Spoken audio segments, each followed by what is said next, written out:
Good evening guys, welcome back to the new blog. आज ब्लॉगला सुरुवात करतो एकदम संध्याकाळी, कारण आज पण वर्क फ्रॉम होम होतं आपल्याला. आज आहे फ्रायडे, तर काम वगैरे संपून आणि एवढा वर्कलोड आहे 2 दिवसापासून की अक्षरशः वैताग आल्यासारखं झालं आहे. पण ठीक आहे, आजचं काम संपलं. आता उद्या तर विकेंडच आलं आहे आणि उद्या आपण निघणार आहोत मुंबईला. आता बुधवार, मंगळवार, बुधवार, गुरुवार, शुक्रवारपासून म्हणतो आहे की आज जाऊया. पण ओवी पण खेळत होती, आपलं पण एक्सटेंड झालं चल म्हटलं राहून घेऊया. ते आता उद्यावर जाणं आलं आहे. तर ठीक आहे, आत्ता आलो आहे आपण परत एकदा भोसदरीला, कारण मागच्या वेळेस फक्त कावेरी आणि आपण ते घराचं बघायला आलो होतो पप्पांबरोबर. तर आत्ता आलो आहे बाळाला घेऊन भोजा मातेच्या दर्शनाला. हे बघा, आहे समोरच विराजमान आपली आई, ग्रामदैवत भोजामाता. तर बाळाला घेऊन आलो आहे दर्शनाला. तर तिथे ओटीचं वगैरे सामान घेऊन आता आईचं दर्शन घेऊया आणि मग जरा भेटीगाठी करून जाऊया. पण ओवी झोपली, आता दिवसभर खेळते. काल रात्री कणत होती, रात्रीचे हात वगैरे हातपाय दुखत होते, एवढी खेळते. पण चला जाऊ द्या, एकदा मुंबईला गेलं की आपलं रुटीन चालू परत एकदा स्कूल वगैरे. तर त्याच्यामुळे म्हटलं आता बघा, आता पण झोपली आहे ना ओवी. ए मुचुंदर, चला हे बघा इथे बाळ आपलं दूध पित आहे. तिकडे जेवण चालू झालं, जेवायला जायचं.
आणि हे बघा किती छान घर बांधलं आहे चिराच्या, रत्नागिरीच्या चिरा दगडामध्ये आपल्या गावी.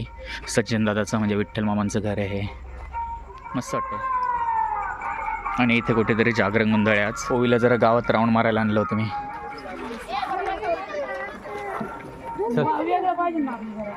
बघा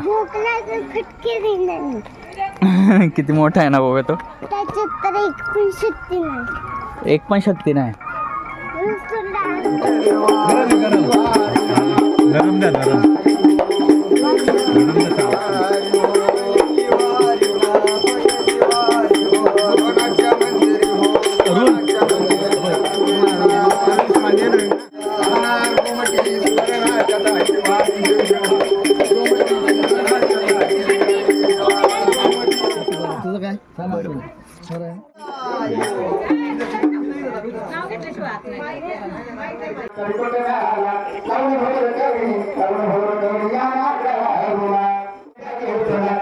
होय लवकर आवर, किती संपलंय. तर मित्रांनो, इथे जागरण गोंधळाचा कार्यक्रम होता, तुम्ही तर बघितलंच. तर तिथेच आपण पंक्तीमध्ये आपलं जेवण आटोपून घेतलं आहे आणि तोपर्यंत सिया इथे झोपली आहे, हे बघा कट्ट्यावर. आणि आपली गाडी इथे. तर आता निघतो आपण पवारवाडीला आणि उद्या सकाळी आपण back to Mumbai. Good morning friends, हा आहे कंटिन्युएशन काल सुरू केलेल्या ब्लॉगचं. आणि आज आपल्याला जायचं आहे मुंबईला. तर आता सकाळी आवरून, म्हणजे आता दुपार झाले, 12-12:30 वाजले, अजून जेवण झालेलं नाही आहे. तर सकाळी जाऊन बेलापूरमधून एक थंड पाण्याचा जार घेऊन आलो, कारण पाणी संपलं होतं आणि दिवसभरात तेवढं लागेलच. आणि बाकी बाय द वे आता चाललं आहे, ओवीला म्हटलं आहे की आजच्या दिवसात जेवढं फार खेळून घेता येईल तेवढं खेळून घे, परत डायरेक्ट आता पुढच्या वर्षी किंवा मध्ये दिवाळीत वगैरे. आणि यावेळेस असं ठीक आहे, म्हणजे एवढं काय गावाला आल्यावर गरमी जास्त होती ना, त्याच्यामुळे थोडं एन्जॉयमेंट कमी झाली. पण निवांतपणा मिळाला, म्हणजे आराम झाला असं एक म्हणू शकतो आपण. पण ठीक आहे, चला जे काय आहे ते चांगलंच झालं सगळं. आणि बघा ओवी गेली आहे मैत्रिणींकडे, त्या खिडकीतून दिसत असेल का नाही माहीत नाही मला, हे बघा नाही दिसणार. तर चला मंदिरामध्ये मी आलो आहे जरा आता, कारण घरी खूप गरम होतं, लाईट पण गेलेली आहे. तिथे अंथरलं आहे, तिथे थोडा वेळ झोपतो, मग बघू नंतर कधी निघायचं संध्याकाळी वगैरे, कारण आता दुपारी ऊन असेल. तर आज झालं आहे जरा थोडं वातावरण नॉर्मल, म्हणजे एवढं ऊन नाही आहे पण गरम होतं आहे, म्हणजे हवा नाही आहे चालू. सो गुड इव्हनिंग मित्रांनो. आणि आज रात्रीचा प्रवास करायचा, म्हणजे संध्याकाळीच निघायचं होतं, कारण दुपारी ऊन असतं वगैरे आणि तेव्हा अनइझी फील नको व्हायला, म्हणून रात्रीचा प्रवास करायचा होता. म्हणून दुपारी थोडी झोप घेतली आणि आता सगळं आवरलं आहे बघा, तुम्हाला दाखवतो.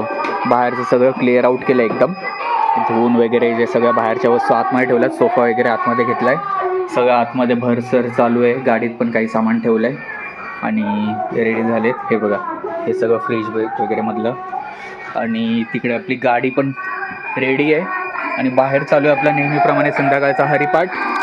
तर आता आपण अर्ध्या तासात निघणार आहोत. आता ओवी गेली आहे एक फायनली तिचं मैत्रिणींबरोबर खेळून घेण्यासाठी पूर्ण करते.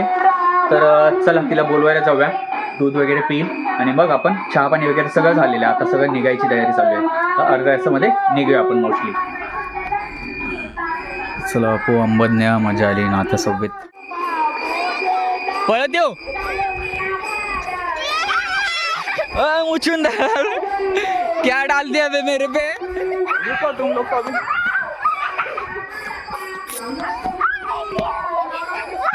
हिला पकडतो,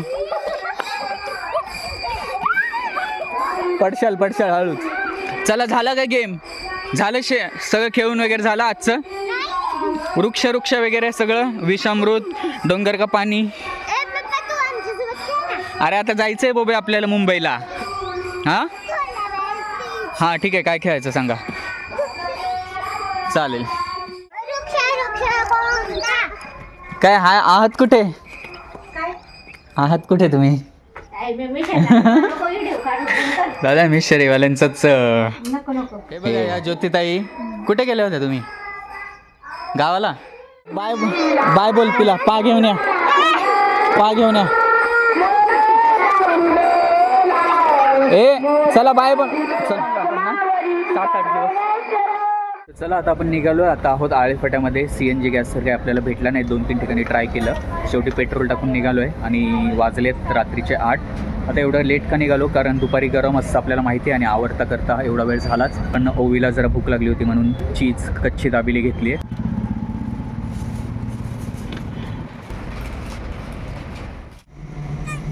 तर चला फायनली आपल्याला ओतूरच्या इथे पिंपळवंडीच्या इथे CNG गॅस मिळाला आहे. आता याचेच होप्स होते, या पंपावर अवलंबून होतो. अदरवाईज आपण पेट्रोल तसंही टाकलेलंच होतं, पण CNG मिळाला म्हणजे नो टेन्शन, आपण जातो. तर आता इथे बघा, इथे पण गर्दी कमी होती त्या मानाने, गाड्या कमीच आहेत, त्याच्यामुळे म्हटलं की चला थांबून टाकून घेऊया.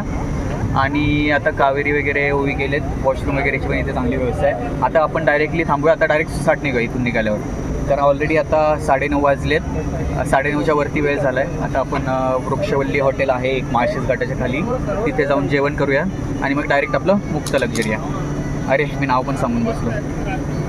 तर ठीक आहे, चला निघूया आता गॅस. इथे बघा गाडीत बाळाला झोळी बांधले, पण बाळ अजून काही झोपलेलं नाही आहे, तर झोपेल थोड्या वेळाने, खेळतं आता सध्या. आता नेहमीच्या ठिकाणी वृक्षवल्ली हॉटेलला, आणि वाजले रात्रीचे 11:30. ऑर्डर दिलेली आहे, आता जेवण येईलच, खाऊन घ्यायचं आणि आता घरी निघायचं, कारण ऑलरेडी लेट झालेलं आहे. घरी पोचायला आपल्याला 1 वगैरे वाजेल, तर बघूया आता जेवण घेऊया. पण आता काय निवांतच जायचं, आणि रस्ता एकदम चांगला झालेला माळशेज घाटातला, एकदम मक्खन पुणे एक्सप्रेस हायवेसारखा झालेला आहे. फक्त वळणं वगैरे जरा जास्त आहेत, टोल घेतला तरी परवडेल असा रस्ता केला आहे मी यावेळेस. तर बघूया जेवण झाल्यावर इथे मस्त की झाडं बिडं दिसतात बघा माझ्या मागे बॅकग्राऊंडला. तर आपल्याला गॅलरीमध्ये काही झाडं हवीच होती, त्याच्यातली तिथे काही आहेत, तर ती बघूया आपण. जर मिळाली 2-3 झाडं चांगली तर घेऊन जाऊया. बाळ बघा आपलं निरीक्षण चालूच आहे.